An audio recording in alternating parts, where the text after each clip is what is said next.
मन मन करूँ मैं तुषार देखो आज कर जोड़ दोनों में तो शीश को नवाता हूँ। दूजा है नमन मेरा आयोजन मंडली को लेके यह आयोजन सबको बताता हूँ। तृतीय नमन मेरा सभी कवि गणों को है सानिध्य में आके काव्य पुष्प बरसाता हूँ। और है नमन मेरा आप सभी श्रोताओं को तालियों से आपके परम सुख पाता हूँ। और है नमन मेरा आप सभी श्रोताओं को तालियों से आपके परम सुख पाता हूँ। अक्षर शब्द और स्वर की देवी मां शारदे को नमन करता हूँ।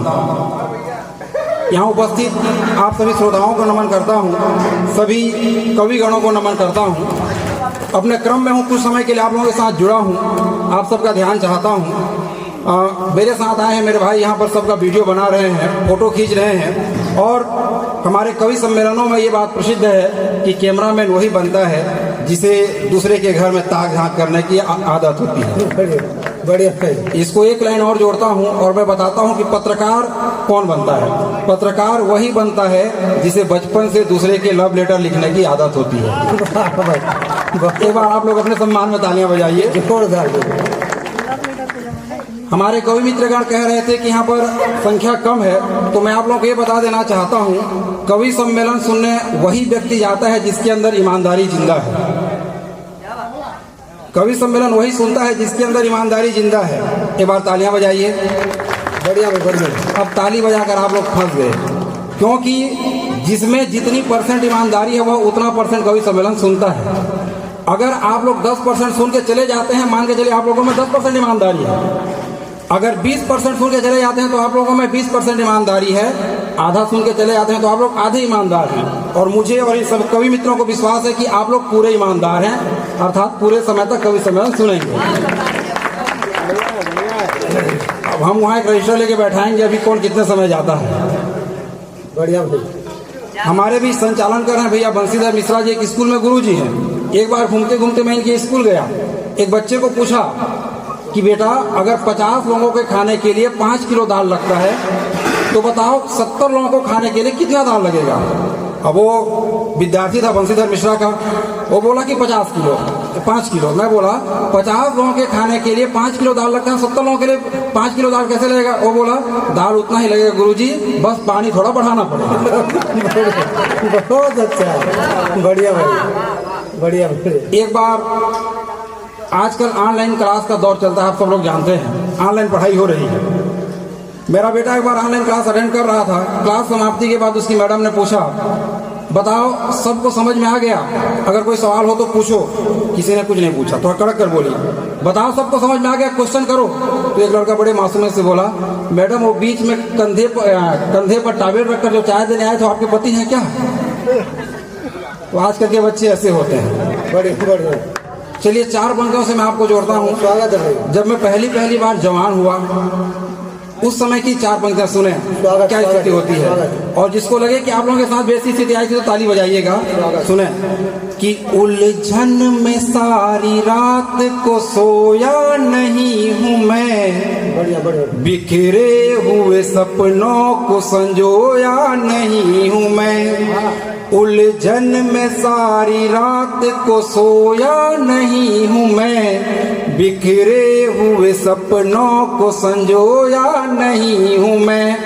कांधे पे रख के हाथ था उसने छुआ जिसे, कांधे पे रख के हाथ था उसने छुआ जिसे, उस शर्ट को तो आज भी धोया नहीं हूँ मैं। बहुत अच्छे भाई, बहुत शर्ट को तो आज भी धोया नहीं हूँ मैं। और जब मैं मंचों में जाने लगा, मंच में जाके कविता करने लगा, तो एक दिन अच्छा म्यूजिक के साथ कवि सम्मेलन काहे गुस्सा के माज रहे भाई। नारायण भैया उसको पेमेंट सही नहीं देने लगा। जब मैं मंचों पर जाने लगा तो एक दिन मेरी पत्नी बोली कि आप कवि सम्मेलन में जाते हैं, कविता करते हैं, कभी मेरे लिए कोई कविता नहीं लिखी। तब मैं उन्हें खुश करने के लिए 4 पंक्तियां लिखा। सुने आप लोग। स्वागत है। कि कामिनी कंचन काया काम नारी लगो तुम अधरों की लालिमा से लगती गुलाब हो। बढ़िया बढ़िया बहुत बढ़िया। कामिनी कंचन काया काम नारी लगो तुम अधरों की लालिमा से लगती गुलाब हो। कामना कुलीन तुम कोकिला हसीन तुम देखते ही चढ़ जाए असली शराब हो। शराब कहते ही कुछ लोगों के चेहरे खिल गए। यही कारण है टीकाराम भैया की शराबबंदी नहीं हो पा रही है प्रदेश में। जोरदार तालियां। कामिनी कंचन काया काम नारी लगो तुम अधरों की लालिमा से लगती गुलाब हो। कामना कुलीन तुम कोकिला हसीन तुम देखते ही चढ़ जाए असली शराब हो। कल्पना हो साधना हो काव्य कला कवियों की रंग रूप परियों सा हुस्न का सबाब हो। 16 श्रृंगार कर मन के हो आर पार कोई न जवाब तेरा तुम लाजवाब हो। बहुत बढ़िया, कोई न जवाब तेरा तुम लाजवाब हो।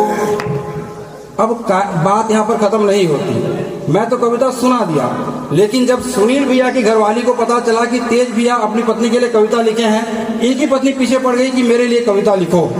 अभी होते हैं वीर रस के कवि।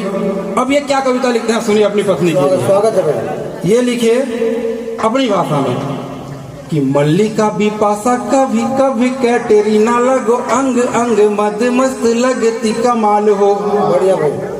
मल्लिका बिपाशा कभी कभी कैटेरिना लगो अंग अंग मद मस्त लगती कमाल हो।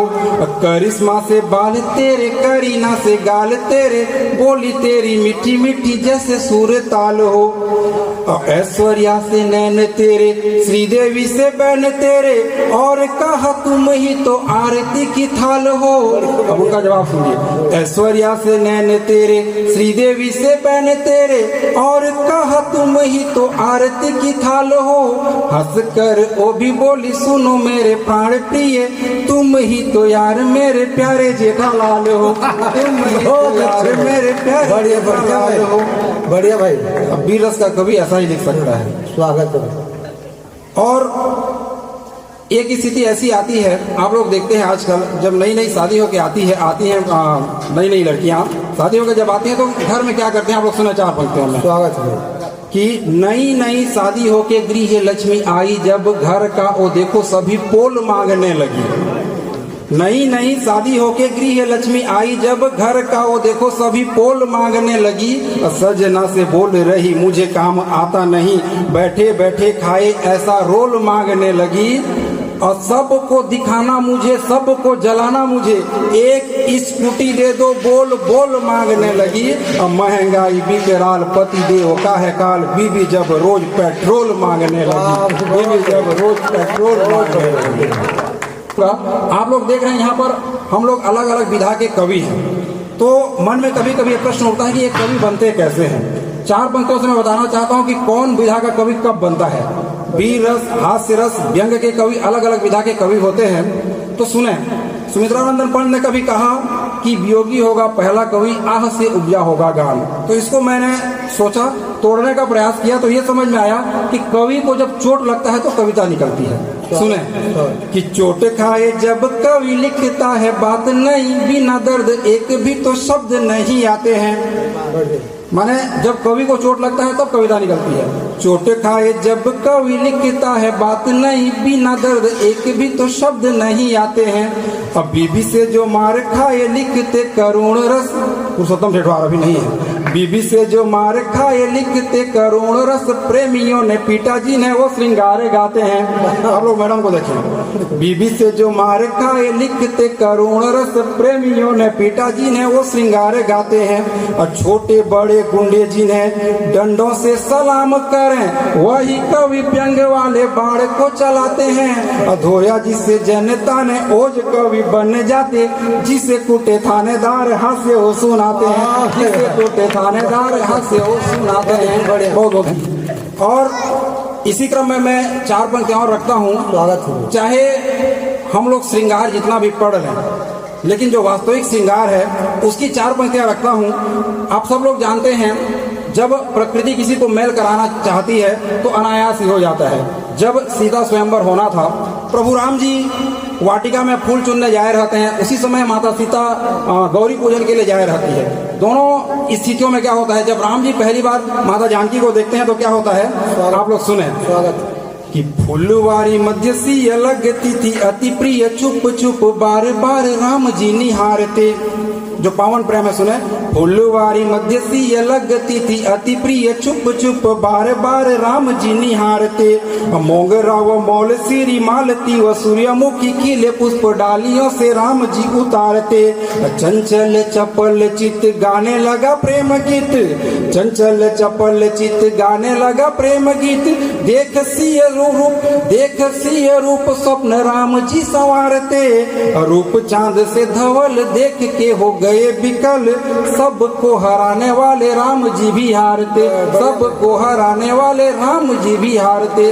और जब माता सीता श्री राम जी को देखते तो उनके साथ क्या होता है सुने, कि वाटिका के पुष्प नृत्य करने लगे विशेष, श्यामल किशोर देख झूम गई जानकी। पुलकित मन तन सिंचित नयन जल बगिया के चाहूं और घूम गई जानकी। देख रूप में अनूप दिव्य राम का स्वरूप, लाज को समेट हो मासूम गई जानकी। प्यासे नैन तृप्त हुए आनंद में लिप्त हुए, अंग अंग अंतरंग चूम गई जानकी, अंग अंग अंतरंग चूम गई जानकी। और 4 पंक्तियों के बाद मैं अपना स्थान लूंगा। ज्ञान देख लीजिए, जन्मभूमि रक्षा हेतु राधा प्रेम त्याग चले, कान्हा के बनाए ये विधान देख लीजिए। सबको सम्मान प्यार समता का अधिकार, सबको सम्मान प्यार समता का अधिकार देता मेरे देश का संविधान देख लीजिए। और यदि देखना हो धरती पे स्वर्ग कहीं, धाम ये पुनीत हिंदुस्तान देख लीजिए, धाम ये पुनीत हिंदुस्तान देख लीजिए। इसलिए हमें वीर रस के किरणों की आवश्यकता होती है। और 4 पंक्ति कह देता हूँ कि एकता अनेकता में अपनी विशेषता है, सब मिलकर जय भारती गाइए। एकता अनेकता में अपनी विशेषता है, सब मिलकर जय भारती गाइए। भारत का गुणगान करता है जग सारा, पग एक और बढ़ा आप आ जाइए। बड़ा छोटा कोई नहीं मानिए सभी समान, थाम हाथ समता का साथी बनाइए। हैनक अति संस्कृति भारत की पहचान, समझ जो गए हैं तो तालियां बजाइए, तालियां बजाइए जी, तालियां बजाइए, तालियां बजाइए जी, तालियां बजाइए।